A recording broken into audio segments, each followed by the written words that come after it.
Knit your bit.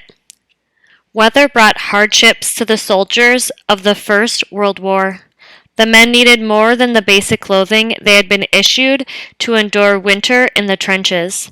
Lucky for them, most of the girls back home knew how to knit. Knitters of all ages picked up their needles to make sweaters, hats, and scarves. Many on the home front who did not know how to knit learned. Knitters made custom items to send to troops, such as mittens with a divided trigger finger. Even medical supplies could be knit. A long strip of knitting made a good, stretchy bandage. Knitted eye patches held dressings in place.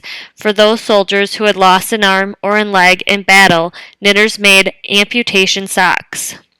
Seeing the need, the Red Cross began to arrange knitting campaigns. They also helped to provide knitters with yarn and patterns. Most of the patterns were simple. Quick and easy patterns allowed knitters of all skill levels to do their part and knit their bit for the boys at the front. Thousands of hours were given to create millions of pieces of clothing. One of the more difficult patterns was one for socks. Novice knitters often found the turning of the heel to be a challenge, but clean socks played a vital role in the good health of the soldiers. An infection called trench foot posed a constant danger in the cold, wet mud of the trenches.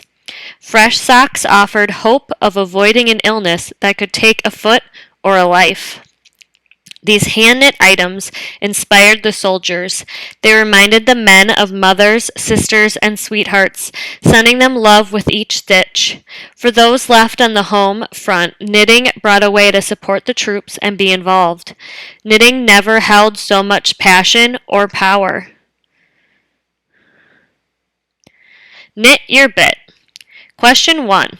Why did women knit clothing for soldiers during World War I? A. Soldiers did not have any clothing while at war, so they asked women to knit. B. Soldiers wanted their clothing to be only from yarn and wool. C. Soldiers paid women to make clothes and send them to the battlefield. D. Soldiers didn't have enough winter clothing and women wanted to help. Question 2.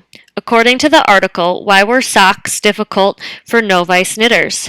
A. Most socks are large and require a lot of yarn. B. A sock has a curve by the heel. C. A pair of socks can only be worn a few times. D. Knitters needed to use different patterns for right socks and left socks. Question 3. What is the author's purpose for writing this article? A. To persuade readers to support soldiers. B. To teach readers how to knit. C. To entertain readers with an amusing story from history. D. To inform readers of one way women helped the war effort during World War I. Question 4. Circle 3 words that best describe the women knitters in this article. Patriotic, dangerous, hardworking, curious, charitable, carefree. Reread the final sentence of the article. Knitting never held so much passion or power. Explain how knitting became a passionate and powerful task during this time. Match each vocabulary word from the reading passage with the correct definition.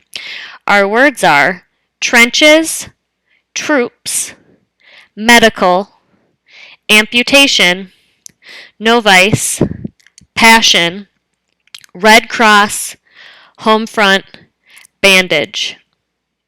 A. Material used to cover a wound.